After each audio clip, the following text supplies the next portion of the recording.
Hello বন্ধুরা, সবাই কেমন আছেন? আশা করছি সবাই খুব ভালো আছেন এবং সুস্থ আছেন। আজকে ধোসা তৈরি করব, তবে রেডি টু কুক এটা আমি কিছুই করিনি, শুধু বাইরে থেকে কিনে আনা এনটিআরের ধোসা। ওর মধ্যে ইনস্ট্রাকশন দেওয়া থাকে যে আপনি কিভাবে তৈরি করবেন। 2 কাপ মতো ধোসা নিলে 2 কাপ মতোই জল নিতে হবে, আর তার থেকে অল্প কম 200 জলেতে 150 গ্রাম দই, টক দই নিয়ে ফেটিয়ে ভালোভাবে ফেটিয়ে, যাতে না কোনো লাম্পস থাকে বা গুটলে ভাব যেগুলো থাকে সেগুলো না থাকে, খুব ভালো করে একদম জিনিসটাকে মিক্স করতে হবে।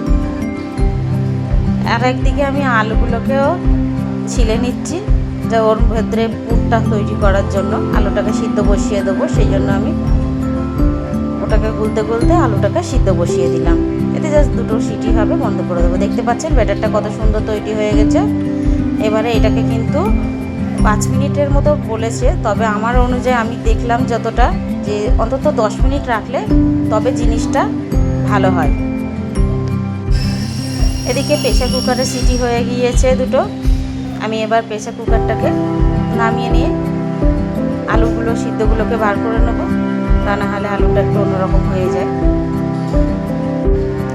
দেখতে পাচ্ছেন আলুগুলো কিন্তু খুবই গরম। আমি এটা হালকা করে আস্তে করে বার করে নিচ্ছি।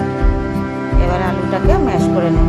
আমি এখানে ম্যাশারটা খুঁজে পাচ্ছিলাম না, সেই জন্য আমি একটা কাপ নিয়ে নিয়েছি। তবে আগে দেখেছি মায়েদের এরমভাবেই করতে, তখন তো আর ম্যাশার ছিল না, এরমভাবেই আলুগুলোকে, আলু বলো যে কোনো ভর্তা এরমভাবেই করতো, গ্লাসের মধ্যে। এবারে আমি একটা কড়া নিয়ে নিয়েছি, তার মধ্যে একটুখানি অল্প করে সর্ষের তেল দিয়েছি।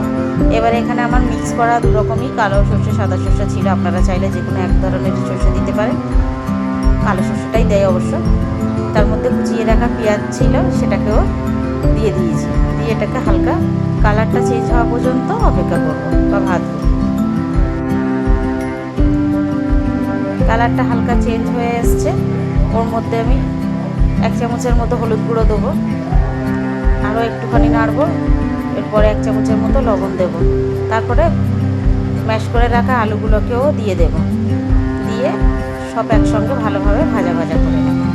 এখানে আমি চাটনিটা শেয়ার করিনি আজকে বাড়িতে আমার কারি পাতা ছিল না, যেটা প্রথমেই দেখলেন।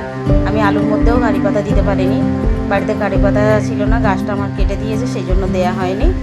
তবে আমি এরপরে কোনো এক সময় চাটনিটাও আপনাদের সঙ্গে শেয়ার করব। এবার আমি একটা তাওয়া বসিয়ে দিয়েছি, দিয়ে অল্প করে একটা তেল ব্রাশ করে নিচ্ছি। ব্রাশের বদলে আমি কিন্তু এখানে বেগুনের ব্যবহার করেছি। এবারে ভালো করে একটুখানি মিডিলটা নিয়ে, এখানে গ্যাসটা অবশ্যই খেয়াল করবেন, গ্যাসটা যেন একদম লো থাকে। গরম হয়ে গেলে কিন্তু ধোসা একদম ভালো হয় না, উঠে যায়। এবার ওপর থেকে আমি একটা সাদা তেল দিয়ে দিচ্ছি, আলুর পুরটাও দিয়ে দিয়েছি। ভিডিওটাকে করলে অনেক বড় হয়ে যেত, ওই জন্য আমি একটু একটু করেই দেখাচ্ছি।